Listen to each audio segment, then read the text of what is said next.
कहानी है राजा विक्रमादित्य छद्मवेश में। राजा विक्रमादित्य उज्जैन के राजा थे, बहुत ही वीर, साहसी और पराक्रमी थे और अपनी जनता का बहुत ख्याल रखते थे।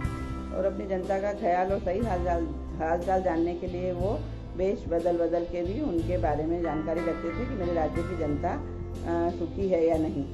अब एक बार उन्होंने अपने मंत्री को बोला कि देखो, आज अपन रात को जो गरीबों की बस्ती है, जो दूर है, वहाँ पे गरीब बहुत रहते हैं, तो मैं उनके बारे में मुझे जानना है, तो रात्रि में अपन भेष बदल के चलेंगे। उन्होंने जावा के यात्री बन गए और वैसे वस्त्र पहन के वो रात को वहाँ पर निकले।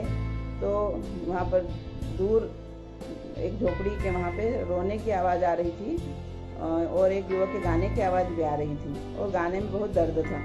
तो राजा को लगा कि ये दर्द भरी आवाज़ कहाँ से आ रही है। तो उन्होंने मंत्री को कहा कि चलो अपन वहीं चलते हैं। वहाँ गए तो एक टूटी हुई झोपड़ी थी, एक बूढ़ा व्यक्ति था जो रो रहा था और युवक दर्द भरा गाना गा रहा था और एक स्त्री, सुंदर स्त्री जिसके सिर पे बाल नहीं थे, वो नाच रही थी। राजा ये सब दृश्य देख के बहुत अचंभित हो गया और उन्होंने उसको झोपड़ी को मतलब ऐसा उसको खटखटाया। तो युवक बाहर आया और कहा कि आप कौन है? बोले हम मुसाफिर हैं और हम रास्ता भटक गए हैं, हमको यहाँ कहीं रुकना है। तो बोले कि देखिए, यहाँ पर कोई, ये गरीबों की बस्ती है और यहाँ पे कोई सराय वगैरह नहीं है और मैं आप लोगों को मेरे घर भी रुकवा देता, पर मेरे पास इतनी जगह नहीं है। और राजा को तो उसके बारे में जानना था। उन्होंने कहा कि तुम गाना दर्द भरी आवाज़ में गाना क्यों गा रहे थे और ये बूढ़े कौन है जो रो रहे हैं और ये स्त्री मतलब जिनके सिर पे बाल भी नहीं है नृत्य कर रही है।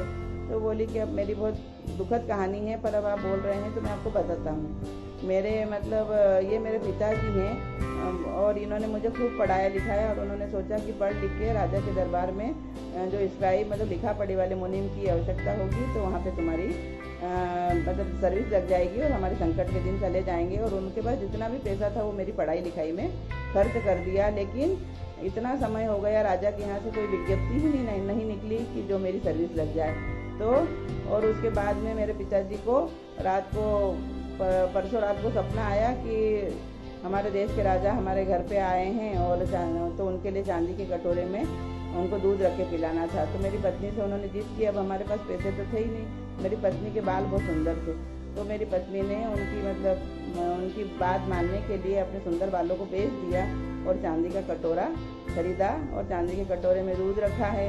अब आधी रात तो हो गई है और अब क्या होगा। तो इस मतलब दर्द के कारण मैं दर्द भरा गाना गा रहा हूँ, पिताजी रो रहे हैं और मेरी स्त्री नाच रही है।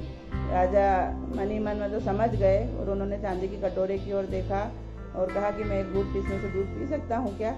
तो उन्होंने कहा पी लीजिए और वो दूध पी के वहाँ से चले गए। उनके दिमाग में जनता का दुख दर्द तो उनको था ही सही। अगले ही दिन उन्होंने मुनादी करवा दी, घोषणा करवा दी कि राजा को अपने दरबार के लिए एक मुनीम की आवश्यकता है और शीघ्र ही नियुक्ति की जाएगी। बहुत से लोगों के आवेदन भी आए और परीक्षा राजा जी ने खुद ने ली और उन्होंने 3 प्रश्न पूछे कि बूढ़ा क्यों रो रहा था और सुंदर स्त्री क्यों नाच रही थी और युवक क्यों दर्द भरा गाना गा रहा था। तो उस युवक ने तीनों प्रश्नों के जवाब सही दिए और राजा जी ने उन्हें अपने पास बुलाया और कहा कि मैं तुम्हें नियुक्ति देता हूँ और उन्हें मतलब थोड़ा धन भी दिया और धन देने के साथ ही उनसे कहा कि ये धन भी ले जाओ और अपनी स्त्री के लिए सुंदर बालों की एक वीक खरीद लेना। तो युवक ने पैसे ले लिए, लेकिन रास्ते में वो सोच रहा था कि राजा जी को क्या पता कि मेरी पत्नी के सिर पे बाल नहीं है, वो गंजी है। और इस तरह से उसको मतलब जो उसके पिताजी ने सपना देखा था वो सपना पूरा हो गया था। तो ये कहानी मतलब बच्चों की कल्पना शक्ति को विकसित करती है। तो ऐसा सचमुच में हुआ होगा नहीं हुआ होगा, लेकिन बच्चे इमेजिनेशन तो करते हैं, कल्पना करते हैं।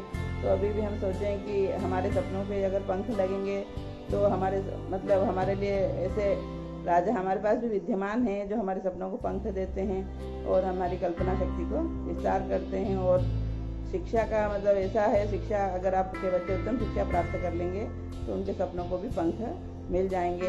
तो हमारा शिक्षकों का भी कर्तव्य है, माता पिता का भी कर्तव्य है कि बच्चों की कल्पनाओं को पंख दें और उनके सपनों को साकार करें। तो इस तरह से राजा विक्रमादित्य की यह कहानी 9th इंग्लिश की बुक में है, किंग विक्रमादित्य इन डिसगाइज। तो ये कहानी मैंने आपको हिंदी में करके सुनाई है ताकि आप कहानी का आनंद ले सकें और अब बच्चे भी कहानी का आनंद ले सकें। Thank you, thank you, thank you. Shri Krishna.